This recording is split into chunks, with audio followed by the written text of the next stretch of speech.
Welcome, everyone, to The Cloud is Calling. This is our very first episode. Super excited that everyone decided to tune in. And joining me for our very first episode is one of my absolute favorite people out there. It is Shannon Kuehn, who is a senior product manager over at Microsoft. Shannon, thank you so much for being my Of very first course. guest and joining me on the very first episode of The Cloud is Calling.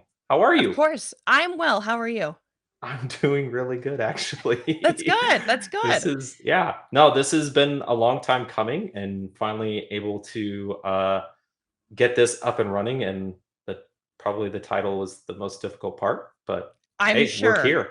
Yeah, exactly. And that's the hardest part, I think, getting to that first episode, right? It's not an easy feat. Yes. Um, well, since you are here and this is our inaugural episode, I want to share with our audience that not only this episode, but over the next couple of episodes, we are going to be featuring some fantastic women in tech. And Woohoo. ultimately, the importance of women in tech cannot be, I think, overstated.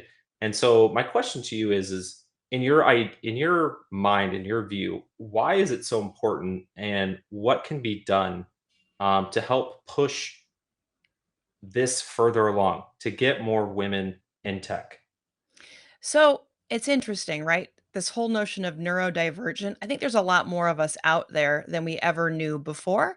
And sitting like I actually joked about this recently. If I had to go to college and take computer science classes, I probably would have switched my major pretty quickly because the way in which they teach computer science at the collegiate level is sort of dry, boring, hard to stay awake, right? Hmm. And technology is fascinating. I found my way into tech in a very interesting way, non-traditional by any stretch of the definition. But if I would have had somebody to gravitate toward, somebody that learned the same way that I learned, that broke down complex topics the way that I try to think I do, I probably would have gravitated towards tech earlier on, and it would have been more representative back then. It unfortunately it wasn't, right? But we're starting to learn from that, and we're starting to realize that we need to have more of a diverse voice when it comes to tech, right? From Hmm. everything, Yeah. from accessibility all the way to the most intricate of machine learning algorithms, right? The idea of being very inclusive is important because I think that's how these products that, Microsoft, for instance, has built and built well, and it's evolved over time because these different voices came into the mix and offered up feedback, right? So it's really is sort of agile in real life. It is absolutely agile in real life. And I think from my perspective, right, my generation, right, came into existence, the birth of the internet, Nintendo gaming was really starting to kind of catch on, right? We were moving away from kind of the traditional arcade and Right. those sorts of things. And now we had all of this information at our fingertips, all of these cool things that we could just do, and just the overall pace of technology was starting to accelerate at a pace that no other time in human history have we witnessed. And I Right. think,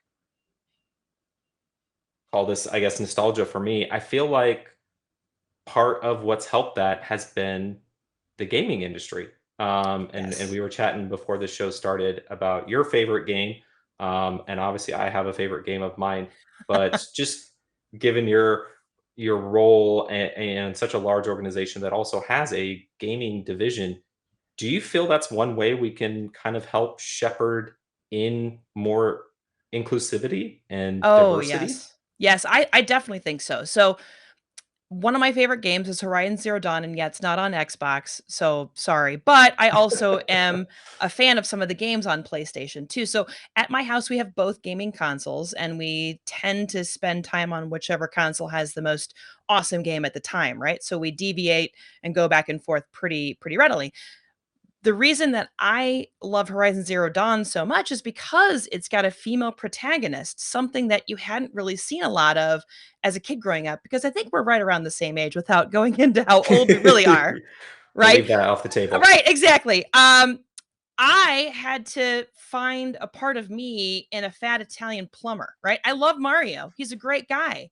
But if I would have had an Aloy as a kid, I don't know where I'd be now, right? Mhm. I don't know if I'd be running the world. God, I hope I wouldn't because I feel like that's a headache. But, Yes. the possibilities are something that I think the younger generation are starting to realize, or at least we've realized that we didn't have that growing up.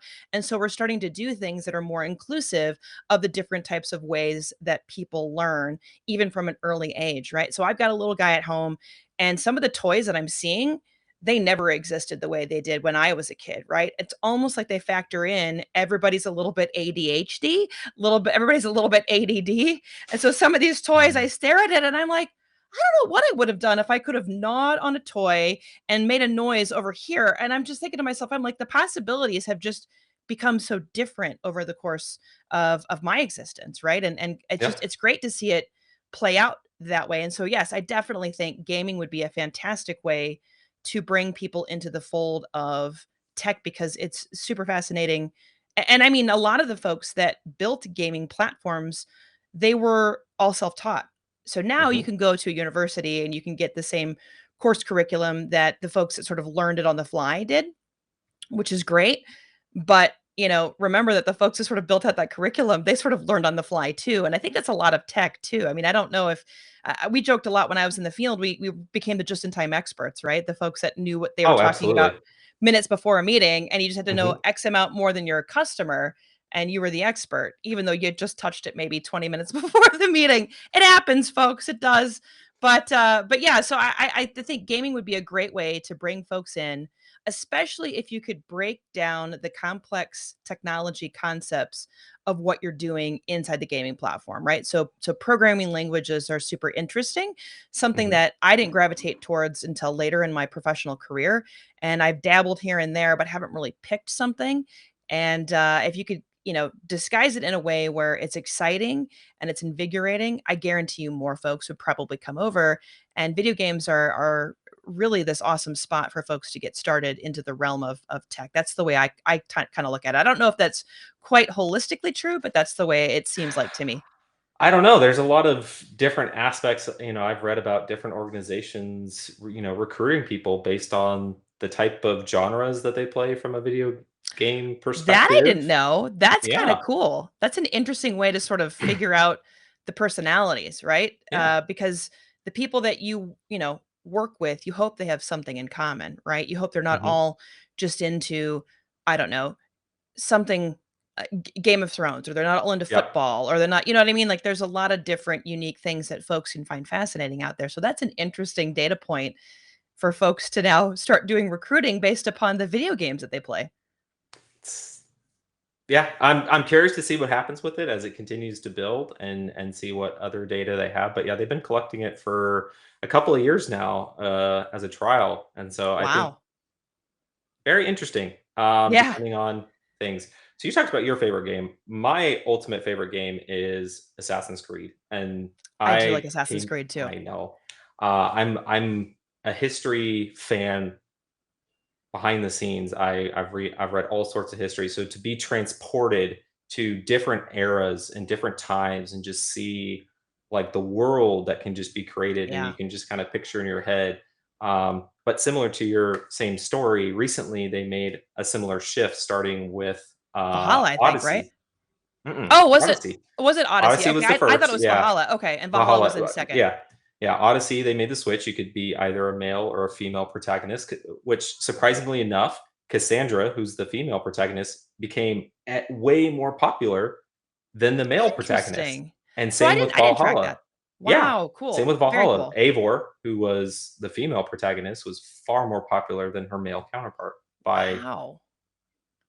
an amazing bound. So it strikes me as you say that it's like how much that resonates and how I think as we continue to progress and kind of include different perspectives, what popularity becomes. And it's not that I love Mario too. I I think share all of us that grew up all of kind of us in love that Mario. that that All of us that love right, Mario. there's We a all love nostalgia thing, right? yeah. Yeah. All of us love Luigi and Yoshi. Like Right. there's a nostalgia thing. But I think from a modern gaming perspective, as we make characters more selectable, I guess is kind of a great way to choose it. And I think from a tech perspective, that's what I think ultimately stands out about our community. We've been very self-reflective, at least I feel like in our thing, and said, "Hey, there's a hole here, there's a need here. Right. Let's do something about it." And the majority of us are fairly supportive and overwhelmingly behind it. There's not like this, oh, well, can't quite do that. Like there's your counter or one of your colleagues, April Edwards, who I'm a huge fan of. She does Girls Who's Code Yes. as part of her support, and so kind of Right. that gamification of teaching tech and doing other things. And I think if you go out on an app store, Google or Apple, there's apps galore in terms of teaching kids how to code in I kind of a know. game way. And it's so Um, it's so different. It's so different than it was mhm, when we were kids growing up because the people that had taught us very dry ways of understanding science and technology were still the ones that were sort of building the apps. But that shift as folks have retired and the younger generations have come in to sort of say, let's fill this gap. Let's figure out how we can fill this gap effectively. You're right. There's so many apps for kids now that I suspect this next generation of kids that are coming up, what is it? Generation Alpha? Is it Z. Alpha? Is it alpha or is it, yeah?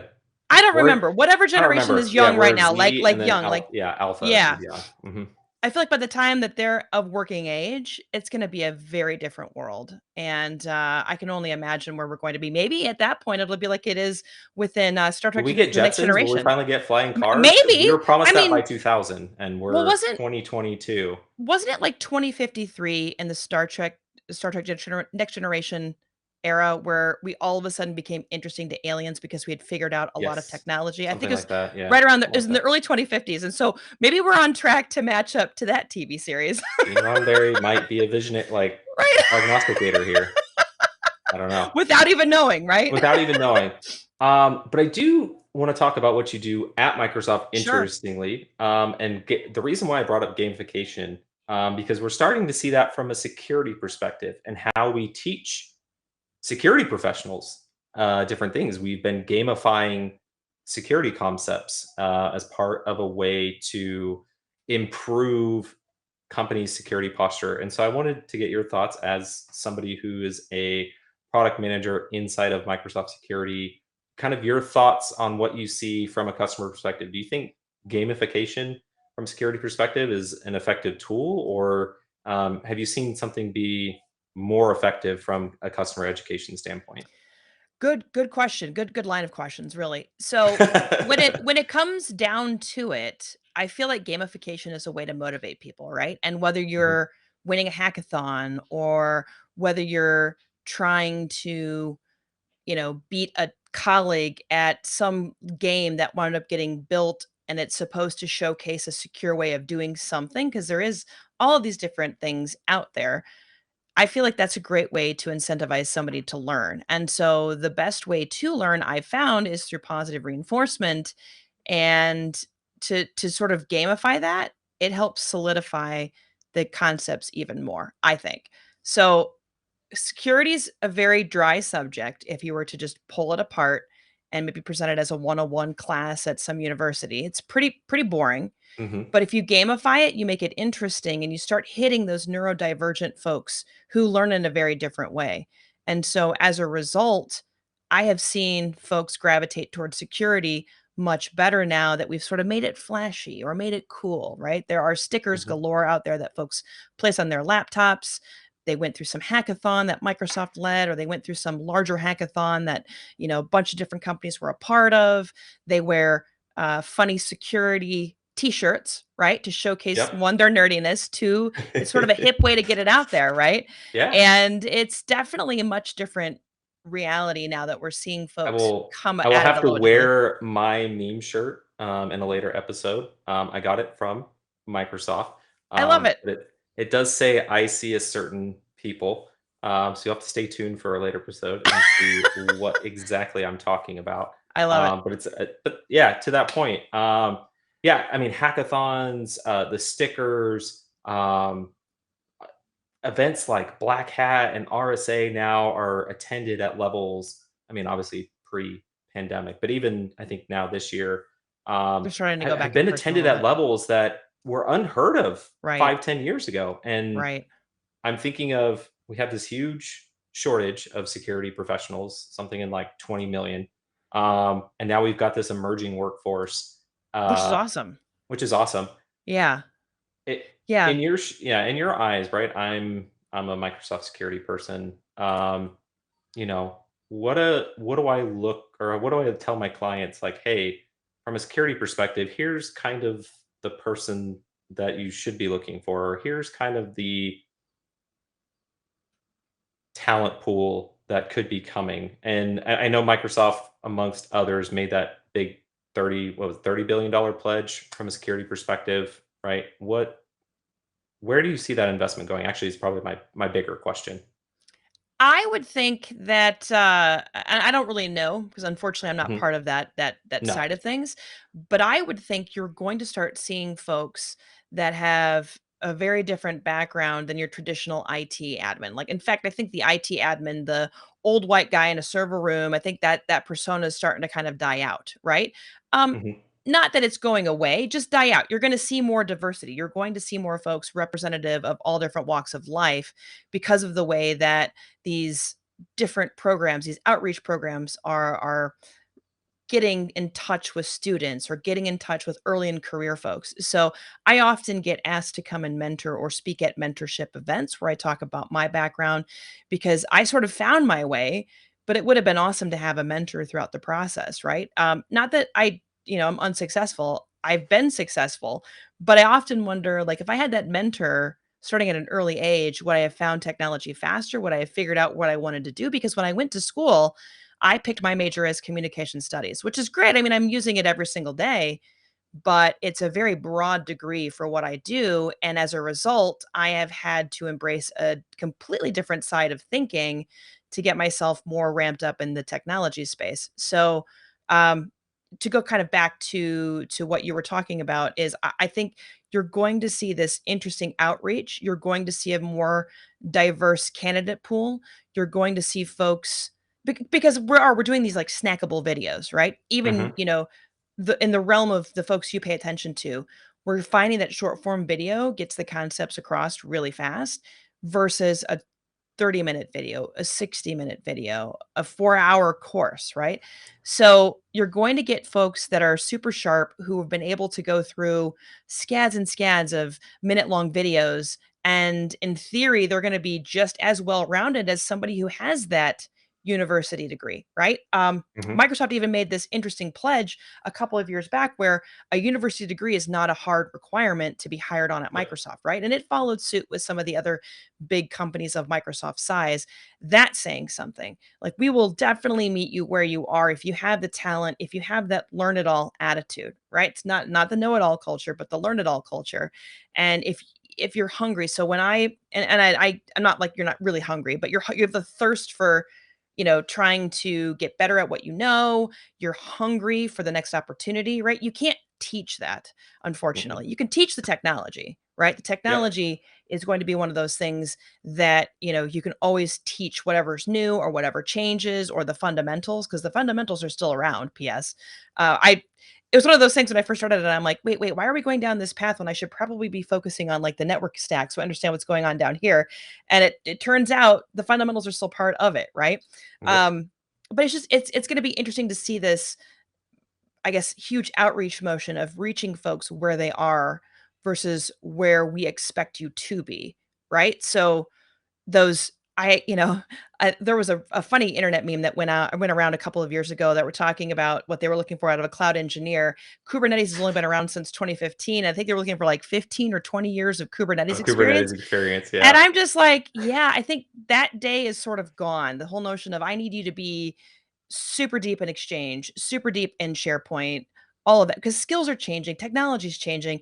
You just have to have this can-do attitude, and as a result, you can ramp up, you can get yourself where you need to be in order to be functional inside of a job role. So I feel like that might be the big change versus these siloed IT areas of old, right? Your SQL Mhm. person, your network person, your SharePoint person, your Exchange person, your Active Directory person, right? I think that's sort of gone. And I read this article, I want to say it was probably 2008, 2009. talking about there's going to be the rise of the generalist, right? So, Yep. yeah, and I think we're here, right? I think you and I Oh can yeah. even say that, like I didn't know I was going to be hitting REST APIs like my developer friends. If you would have told me like 10, 15 years ago that I'd act like a developer, I don't know if I would believe you because I was into Yep. racking and stacking equipment and Hmm. managing the infrastructure and the wizard driven deployments, right? Now we're doing it programmatically with code, and that's a big, huge shift. I didn't have anxiety attacks. I'm deploying code just like my developer colleagues, but I tell you, it's interesting. I think that's the where it's going to go back to is more of this generalist mentality, and then the idea of how quickly can you ramp up? Like, what do you need to ramp up if you don't know the tech as deep as maybe a potential hiring person would hope you did, right?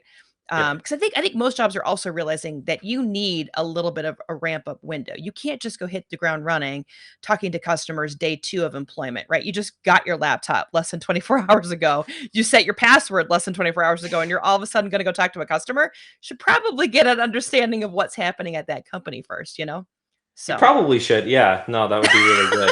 Um, doesn't always work out that way, no, it and I've doesn't always work definitely out worked at that those way. at those But companies. But yeah, yeah. I think the ramp up period's important, especially as you learn new cultures too. And no, I'm not saying it from like I'm from Nebraska, I've got, a specific culture I grew up with. No, I'm saying just the culture of the company Oh, because that's absolutely. also important, especially a global company, right? Oh, yeah.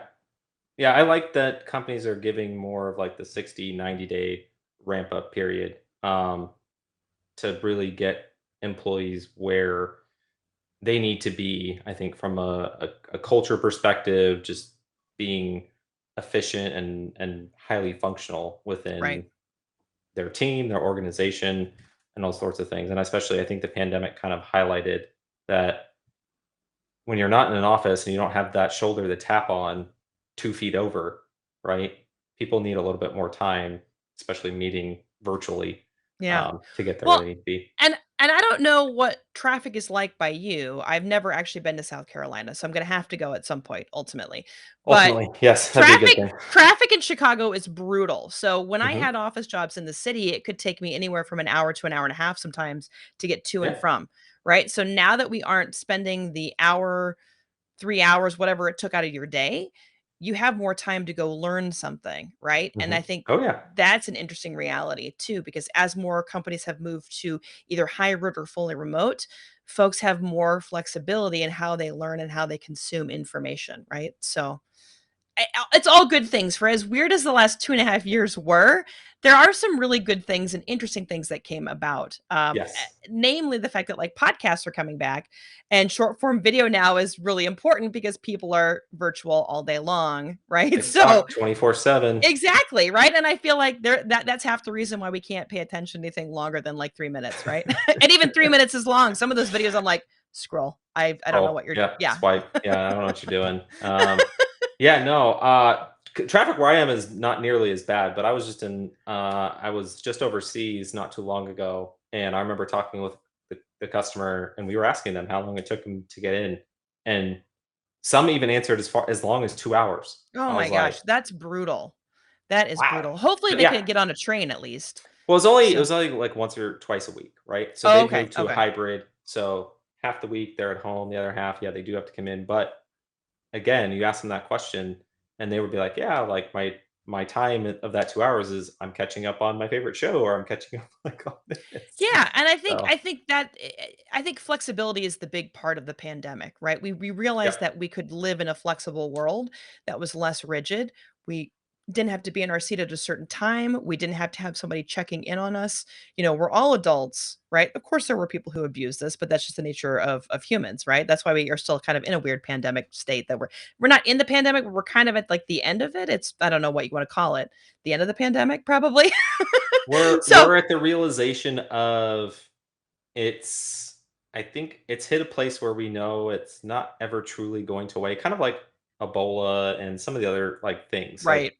it's not going to go away, but we as humans have found the capacity to really right treat it and deal with it down to a level where it's completely manageable. I think that's Yeah. what we do these days, right? Right. There's a crisis, everybody rallies, we figure it out, and then it goes down to a level, not that we ever truly abolish anything, but we get it down to a level where it's like, hey, we can deal with this, we can manage it, and it's at a level that we feel comfortable and we can kind of go back to our Yeah. relatively normal routine. Yeah, I and I say think relative we're because it kind of we're changes. kind of at right, we're kind of at the tail end of that, right? And I Mhm. think it's been nice to see the flexibility built into some of these companies and what they're doing, the hybrid or fully remote. It has been fun having you on our show. This is going to be fantastic. We have some absolutely phenomenal guests lined up over the next several episodes. Our first four, again, are going to feature some pretty awesome women in tech, and we'll be talking about a lot of different subjects like FinOps and cloud marketplaces, and even more cloud security, as Shannon and I touched on a little bit earlier. And then we'll get into things like cloud skilling, which you heard me and Shannon talk about, because I think as we've looked at it, right, short form, some more of these soft skills, I think are becoming more important versus technical, right? We can Agreed. You can always just learn in the time, tech. right? Just in Yeah, the just time time expert, need yeah. to know. And you one quick thing, I had a Mhm. friend of mine who reached out and she said, "I hate that we call it soft skills because it's the hardest thing for engineers It to learn. is. It's the Yes, I hardest agree. thing." So, it's the Speaking in not front of so people soft is skills. hard. Yeah, it It's is, yeah, it's it's not not a soft easy. skill. No, No, it is a very no, hard skill. and I agree. it's very hard to read the room too, and that's a Mhm. big part of knowing your audience, but yeah, she said we should call it the not so soft skills, and I'm like, "That'll get people to pay attention," and that really is more Ooh, I reflective like of, that. The not so yeah, soft the not skills. so soft skills. That'll get people to pay more attention that this area is a little murky gray, it's not an easy spot for folks to find So themselves in. funny, yeah, funny you bring that up. So my data point as to why we are going to focus on the not so soft skills. So if you actually go out to LinkedIn Learning, uh, another Microsoft fun company, they did a recent study of all their top courses during the pandemic. Any thoughts on what the top courses were? That's a good question. I know that I was on a thread or got an internal email about it, but I can't recall. You'll have to let me know. Not so soft skills. So Not so things soft like skills! public speaking, Wow. being able to communicate effectively in teams, things of that nature. Those were the top courses that people were interested in learning in, where people Oh, spent the man, I most of love their it. time. That's awesome. So That's yeah, awesome. so we're gonna talk more about that, and then we have some other fun things lined up for the end of the season, and we'll even get an appearance, I think, from my boss's boss, our CTO Nice. of Trace Three, who's a Oh, fantastic that's human being. exciting. So stay tuned, Shannon. I cannot thank you enough for being the very first guest. This means the world to me. Thank you so Sure. much. And any final thoughts from you before we head on out? No, but if you are always curious to understand what my team does, we do a lot of, well, I call it evangelism. However, that word's sort of dying out. Advocacy, I think, is the word that Advocacy folks is it? Yes. are Mhm. gravitating to. So I advocate on behalf of the engineering teams in the identity and network access division. So if you are curious to know what's new in identity, what we're dealing with, what we're seeing, follow me on Twitter, which it's Shan Kuehn, or find me on LinkedIn if you're not on Twitter. I tend to share a lot of good content there. At least I try to share good content there. And Um, hopefully we can keep yes. the conversation going if you're one of those folks. Identity is Yeah. not for everybody. No, no, no, no. It may not be for everybody, but yes, if you guys are not following Shannon, please, please go follow Shannon. I started following Shannon the second she started doing more advocacy, and I can tell you that her stuff is fantastic and amazing. Thank you so much. Of course. Thank Appreciate you. it very much. And just remember, folks, the cloud is calling.